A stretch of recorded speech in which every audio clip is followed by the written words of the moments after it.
ntagarava ngo iby'ubwenge cyangwa twese turaho tuyakura ku muhanda makuru ariko ntabwo ari uguteranya no gukora tandukanya gukora no guteranya baguhaye urugero rwa Volkswagen nta cyuma na kimwe gikorerwa mu Rwanda byose barateranya bateraniza hari ariko biriya byose wabonye hari ngira ngo Remiko ifite uruganda rwo muri Israel rwa ICI rufatanya mu gukora ibyo bintu ngira ngo kenshi kandi ziriya mbuna n'imbuna ziri ku standard yo hejuru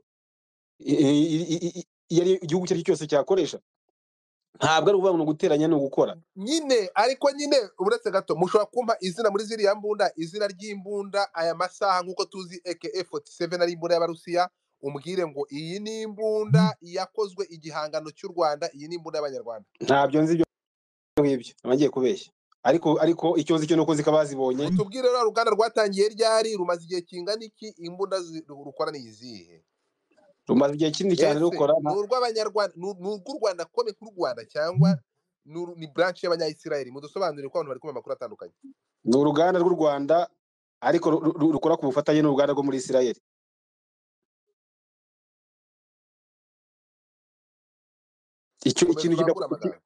ikintu kidakorerwa hariya n'amasasu yabivuze African Boy yabivuze ariko ibindi byose bikorerwa mu Rwanda hari n'ibindi nabikubwiye ntabwo umuntu azanunga agiye kuvuga everything nkuko utazabazwa ikintu uzabona kusubiza reka turi abaturage turi kuvuga nk'amakuru tuvuga amakuru yasomwe tuvuga amakuru ari kuri internet papa natwe nuko reka nanjye mbabwira ko nakuye kuri internet zirambura nizo nabonye zikorerwa mu Rwanda ntabwo zihateranirwa zirahakorerwa kandi amasasu akava hanze tugira ubwoba turumirwa abantu bamwe babura yo gucira nayo bamira ibigarasha biratitira urumva kuko urabizi hari ukuntu bajya bavuga ngo urabona ngo u Rwanda ngo bazarufungira ngo igihugu ngo bagifatira ambargo ntikizongere kugura intwaro none igihugu kizikorera bagikorera ambargo gute kizikorera urambwiye ngo mu kanya gatoya bazaba bakora akajugujugu arimo waribye ngo ibyo ubona n'ibitego biracyaza size muri kubita kintu so my friend buriya hari impamvu zirenga igihumbi umuntu adashobora gukoresha ijambo ry'ikosa reka nkubwize ukuri urakanga ikintu gifite icyangiro u Rwanda nta cyangiro gifite ndavuga leta iri urumva abantu babyuka mu gitondo bakabyimbya amajosi muzabyarwara umwingo cyangwa muturike so wabyumvishe rero fly high fata ijambo ukubita hana hariya ariko duhere kuri izi ntwaro mudusobanurire kuko unteye ubwo buravuze ngo hari birenze drone ubwo ngubwo bari gukora intwaro kirimbuzi ubwo bari gukora nuclear ariko n'ubundi siko bakubise South Africa rero yabitangiye wabona u Rwanda rukoze amateka akaba ari cyo gihugu cya mbere muri Afrika kigira nuclear weapon bagiye gutangiza umvise ko bagiye gutangiza kaminuza yigisha nuclear wabyumvise mu Rwanda cyangwa byone wayo aba batipe bashobora kubikora baramaze no kuyikorera atangiye no kugenda uretse no mu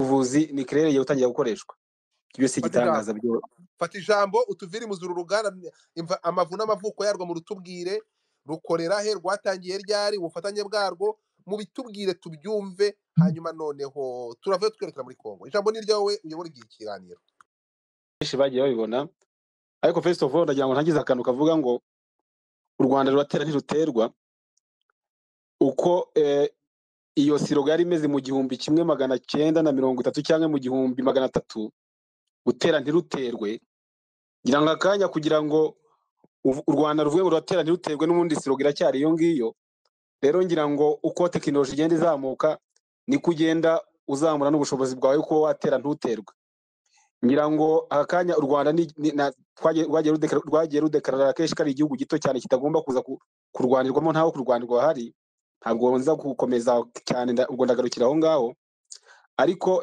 point imwe nshaka kugira ngo ngarukeho nuko mbere ko ngira kanuvuga nuko mbanza kubwira ibigarasha cyane abandi bantu bumva ko u Rwanda ari igihugu cyo gupfa kuzwa hagarara uko biboneye abo baribeshye aya magambo y'abasigaye bavuga tusigaye tuyafata nkaho tusigaye tubafata nk'abasazi n'abantu batagira ubwenge uzarebe nta n'umuntu ugifite mwasubizanya nabo ngira ngo nabo bazagera babone ko wakanya uravuga u Rwanda uvuga u Rwanda fier niyo mpamvu rero akanya uretse nanjye n'abandi benshi cyane ni igihugu ndi fier yo kuvugira ni igihugu nkunda ni igihugu cyanjye anytime nta wakivuga nayo mpari ariko no kuvuga ibyiza kiba cyagezeho ni ibintu mba numva ko ari inshingano zanjye.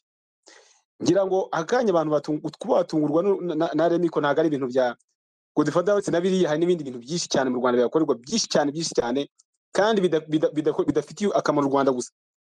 Serivisi n'ibindi bihugu biza gufata mu Rwanda ari bijyanye na satellite, bijyanye no muri espace, abazi muri espace hariho so serivisi zo muri espace u Rwanda ruzitanga ku bindi bihugu. Ibijyanye yo bita forensic laboratory, forensic ibyo hari ikora Rwanda forensic, ibintu ukora ni ibintu byinshi cyane ku buryo ibihugu byinshi bitakigibura bikoresha ibyo bizamini n'ibindi bizamini by'ibyaha n'ibindi byose, izo criminal record n'ibindi byose bijyanye nabyo. Akanya Kigali batanga izo serivisi ku buryo bwinshi cyane. Ngiye mbere ubwo ntabwo ntandukiye, nagira ngo ngere kuri iyo point yindi ya nyuma mubaza, ngira ngo ibijyanye n'amabuye byo nta nukibitindaho. Ntabwo hano nza kugaruka ariko amasezerano ya Amerika na Kongo nasohoka, abantu benshi bazabona ko u Rwanda ari igihugu cyo kudapfa gutekereza uko yiboneye gutyo gusa.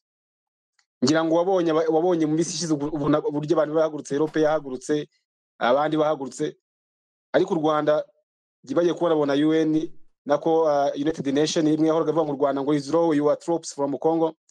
Ngira ngo wabonye ko nta kindi gihugu cyane mu karere bari bemerera 1 something billion y'amadolari bazatanga mu myaka 5. Iyo ni support ikomeye cyane kandi yose nijyana n'iterambere. Iterambere rwazi iterambere harimo iki ABC ibikorwa remezo n'ibindi byinshi cyane. Ngira ngo abantu bose bari muri izo sanction n'abandi bose ngira ngo batangiye kumva ko batangiye kubona ibimenyetso ko aho kugira ngo urwanye u Rwanda ahubwo ugomba kurwisunga.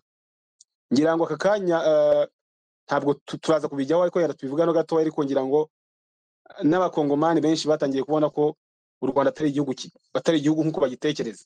Ikindi iyi tugiye kwibyara Remiko, imbunda ntabwo ari imbunda gusa bakora no South Africa boy yavuga, bakora n'imashini z'ubuhinzi, bakora ibintu byinshi cyane. Ngira ngo reminere strategique zose zakabaye zikora nta kintu na kimwe kitakora imbunda kitari mu Rwanda. Nta mabuye y'agaciro namwe akora imbunda atari mu Rwanda. Ngira ngo yikenewe hari n'ubuhanga, hari ngira ngo ikene n'ubumenyi bwo kuzikora, ariko nabwo ngira ngo wabonye ko dufite hari ikigo cy'abanya Israel gitanga gifatanya mu gutanga ubumenyi, none uretse no gutanga ubumenyi nacyo kirarenga kikanazitwara kikazikoresha muri mission zazo. Ngira ngo uretse n'ibyo ngibyo ushobora gusasanga n'ibihugu bindi bikora ama request kugira ngo bize kuzigura, kuko ntabwo zikorwa ngo zijye muri exposition gusa, kuriya zikorwa as business, zirakorwa as business. Ibyo ngibyo mbisubiremo inshuro nyinshi. Ngira ngo ikinarenza abantu benshi bari kubona iyi video, bari kubona abana bato cyane bameze babana b'abakobwa basa neza cyane, ngira ngo na Miss bameze neza bari gusobanura. Ngira ngo sugu isobanura gusa bari baranazizi, uretse n'abari hari n'abandi benshi cyane. Kakanya mu Rwanda ikintu cyababaza igihugu ni ukubona abantu beza bari mu biyobyabwenge, ariko hari n'abandi beza cyane bameze neza cyane bari mu rugamba rwo kurinda igihugu. Ngira ngo iyi video iri very emotional, umuntu wayizanye hano yahisemo video nziza cyane. Kubona umwana nkuri yasobanura ibintu by'imbunda, ntago ari kubisobanura no kuzikora no kuzirashisha byose barabizi, kandi ntago ari wenyine, ni benshi cyane. Kandi n'abana barize hanze, barize neza, barangiza bakaza gutanga umusanzu mu kubaka igihugu. Ngira ngo ntabwo nshaka kuvuga ibintu byinshi cyane, ariko ikintu ngarukiraho ni ikintu uvuga ngo cya drone ni akantu kari simple cyane ku Rwanda kuba rwakora. Ntabwo ndibuze kuvuga ikintu, nabibuze kujya muri detail, ariko uretse na drone hari n'ibindi byinshi cyane birenze drone, kandi byose by'ubwirinzi cyangwa byo bijyanye na security y'igihugu, byose bikorerwa hariya. Rero ntabwo mvuze ngo nza kujya muri detail, ariko birahari byinshi cyane. Ngira ngo nawe uri umuntu, ntabwo ushobora gufata ibintu byose ukora ngo byexpose hari, ariko ibihari biriya nibyo bashatse ko tubona, tugomba kubona biriya nibyo bikorerwa mu Rwanda. Gusa icyo nzi cyo nuko nzi ko rwari uruganda rumaze igihe rukora, ariko rumaze imyaka 2 rwimukiye muri free zone. Ntago ariyo myaka rumaze rukora, ariko niyo myaka 2 rumaze rwimukiye muri free zone.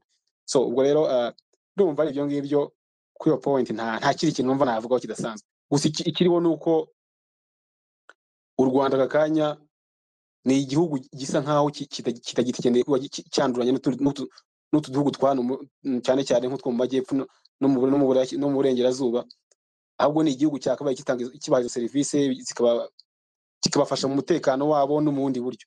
Rero niyo mpamvu mubona mumva Evariste n'abandi bose bavuga, mukumva nta muntu wabashubije.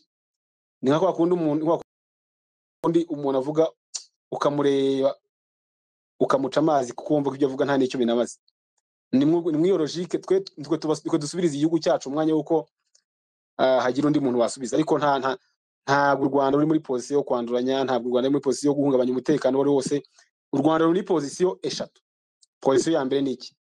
Donc objectif ya mbere ni ukurinda ubusugire bw'igihugu n'abagituye, cyane cyane ntabwo bugarukira ngo no kubateza imbere bikageraho mu myaka mike ugasanga abantu bose bifuza kuza mu Rwanda. Second ni ugushaka umutekano w'akarere ku buryo akarere kagira umutekano, ibintu bya ideology byagakwiriyemo bikarangira, kuko akarere gafite ubutunzi, gafite ubukungu buhagije ku buryo abaturage babwo nta n'uwakenera kwigwa ajya mu bindi bihugu byo hanze. Baramutse bafite commerce, baramutse bafite ubuhahirane bumeze neza, ibihugu byose byo muri Grand Lac byaba bimeze neza cyane. Nta kintu na kimwe byaba bikeneye ngo bikibure, kuko n'ingana zirahaye n'ibindi byose. Ngira ngo nk'ubuvuzi akanya mu Rwanda, ubuvuzi bwose bw'ibanze bukenewe ni ibintu bihari, izo serivisi zatangirwa. Icya gatatu ngira ngo no gukora ni ikijyanye na diplomasi, ariko diplomasi regionale na diplomasi nationale. Diplomasi regionale na diplomasi nationale bivuze iki? Ni ukuvuga ngo hari diplomasi y'u Rwanda ubwawo, hari na diplomasi y'akarere muri rusange. Ibyo byose ni ibintu u Rwanda ushaka kugira ngo bigende neza. Noneho twe abantu be kugumya kwirwa bateza amaboko ibyo bihugu bidafite n'icyo biturusha, ahubwo abantu bakore nk'abakora muri business. Uraje uri Amerika uje hano, urububirigi uje hano, uri Ubushinwa uje hano, ntabwo uje nkuje gufasha, uje nkuje kugura kandi ku biciro biri fair. Ntabwo uzafata amabuye ngo utware n'ibitaka ugende ufata abantu bakubite 50,000 by'amadolari ku kilo kandi wakabaye bahu 100,000. Ibyo nibyo bintu ntekereza ko ni abantu bose bazi ubwenge mu akarere bagenda babona akamaro k'u Rwanda mu ibintu. Ngira ngo ntabwo ntinda nk'ibi bintu, ariko numva ari byo nayi kuvuga. Urakoze cyane ku iyo point warumbajije. Uruganda rwitwa Remco mu magambo Rwanda Engineering and Manufacturing Corporation. Rwatangiye gukora mu 2018, rukorana n'urundi ruganda nakubwiye rwitwa IWI rwo muri Israel. So icyo bafasha urumva, ariko nta makuru nitoraguriye ku muhanda, nta handi ibintu mbizi. Urumva ni ikoranabuhanga of course, kuko hari abantu batubanjirije mu gukora ibintu, urabizi ngo kwiga n'ukwigana. Yego. Ariko ruriya ruganda rurakora nk'uko nakubwiye, gukora manzi unyumve. Dufite uruganda rukora imodoka mu Rwanda. Oya, ruriya ruteranye imodoka, ntabwo rukora imodoka. Nicyo nashaka kugira ngo rero ntandukanye. Nanjye niyo mpamvu ndi kubivuga neza, ndavuze ngo rurakora, ntabwo ruteranya, rurakora. Sawa. So abana barize ntabwo ari gatwe twize. Bro, iyo uvuze ngo rurakora ni ukuvuga ngo izi ntwaro sibyo? Nibo bazikrea bagakora design, bagakora ubwoko bw'izo mbunda zitari ahandi cyane rwose. Urabeshye. Ndabeshye se gute nakubeshya ngumbiki? Iyi mbunda ntahandi wayibona uretse mu Rwanda. No, urumva nibyo nakubwiye ngo kwiga n'ukwigana. N'izi mbunda ko atari twe twayihimbye. Ntabwo Amerika ari igicucu cyangwa UN ari igicucu cyo kuvuga ngo ugiye ubu se UN ishaka kwimura ibyicaro byayo mu Rwanda by'amashama anakomeye. Ni ukuvuga ko UN itazi u Rwanda icyo ari cyo, ni ukuvuga ko itazi agaciro k'u Rwanda muri akarere, ni ukuvuga ko itazi umutekano w'u Rwanda. Ugasanga abantu bataye umutwe, batakaje ubwenge, badafite epfo na ruguru, bagiye bahunze igihugu, bakoza amahano amwe, barambuye abantu bagize batyo, bakaza ku space basakuza bapostinga amafoto ya nonsense. Abo nibo rero bari mu murongo w'u Burundi.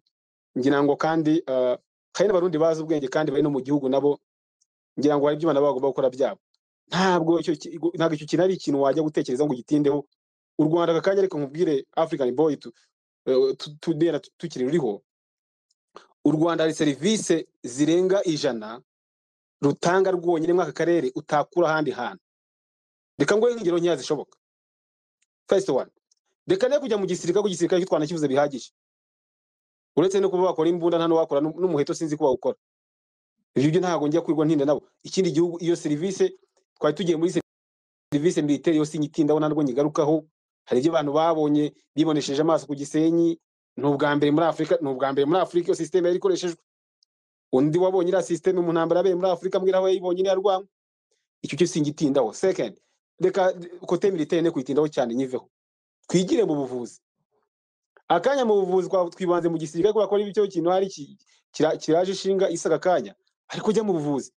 Uyu munsi mu Rwanda hari inganda zigiye gukora amavaccine zikora imiti. Ibyo se ni ibiki byurumva ari ibintu byoroshye. Ibyurumva ari ibintu byoroshye. Mu buvuzi akanya ntabwo ubonye ukuntu babaga umutima w'umuntu badafunguye umwanya munini. Umbwira handi hantu mu akarere bikorerwa ibyo bintu. Rwa Faisal services z'ubuvuzi zihakorerwa ari ukubaga umutima, no kubaga ubwonko, ngira ngo n'abantu babyumve, no kuvura impyiko byo ni ibintu byo byacitse amazi, abantu bamaze kwivuriza ni benshi cyane. Izo service ntandi hantu zitangiye mu akarere kacu. Ngira ngo kandi nubwo burwayi mu akarere kacu ababurwaye ni benshi. Urumva abakeneye kuza kwivuza mu Rwanda ni benshi, ariko bamwe barapfa, abandi bakagibura bafite amafaranga akabashiraho bagahinduka abakene. Ngira ngo barumva ko akamaro kugira ngo u Rwanda rutere kuba rwarubatse ibyo bintu abantu atari bitaka bigira igihugu abanyarwanda gusa bonyine, ahubwo nabo bose babe baza gufata izo service. Ngira ngo guhangana n'umuntu amaze kwaka ibyo bintu ni ikintu umva ko guhangana nawe urumva ko ubuhomba ari by'ubuhomba. Akanya hari abarundi bazenguka bagaca mu bindi bihugu bakaza mu Rwanda kwivuza, batashaka kujya gutakaza amafaranga mu Buhinde cyangwa no mu bindi bihugu. Jya muri segiteri zindi zitandukanye. Uretse n'izubuvuzi ujye muri IT. Mu Rwanda hari amashuri yigisha robotics. Abatazi robotics cyari cyo bayimenye ni ibi byose bijyanye ari na artificial intelligence mu Rwanda yo iri hejuru. Abantu babimenye ibyo babyumve neza. Akanya ndakubwira tumaze kugira icyogajuru kimwe cyazamutse 2019 n'ikindi kigiye kuzamuka ejo bundi ngira ngo kiri gukorerwa muri Pologne nacyo kigiye kuzamuka. Niba atari na bibiri biri mu kirere. Ibyo bitanga information z'ingenzi mu Rwanda. Ngira akanya abantu tugiye muri IT. Abantu ari ikigo cyitwa KT cya Korean Technology. Icyo Korean Tele Center. Icyo kigo kiza mu Rwanda gisinye amasezerano na leta y'u Rwanda. Byaje kugira ejo bundi muri 2023 haza kuba facilities kugira ngo umurongo wa 4G uze kubasha gukoreshwa n'abaturage. Habaho ubwumvikane bw'icyo kigo leta igihuza na Airtel Rwanda na MTN. Kuko izo company ebyiri zikeneye iyo service kugira ngo zibashe gukoresha 4G. Iyo 4G ifite ahure na fiber optics imaze kugera kuri kilometero hafi 2400. Ubu byibura 95% ahantu hose washaka gushyira 4G yahagera.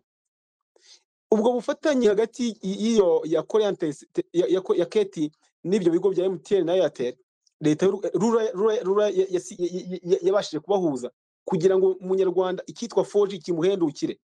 Ngira ngo ababizi neza barebe internet mu akarere mu Rwanda niho nyine hari internet hendutse. Babirebe kandi ngira ngo yihuta igere kugera kuri 5G.